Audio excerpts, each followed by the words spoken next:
What's up, everybody?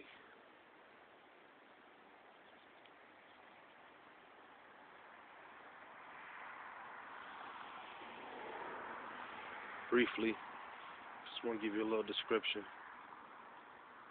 of this beauty, man. Can't understand it sometimes, but I've been blessed, man. So I just want to say this real quick, right? Open up your ears and let your mind dive into the page. They label me a violent and saying so full of rage.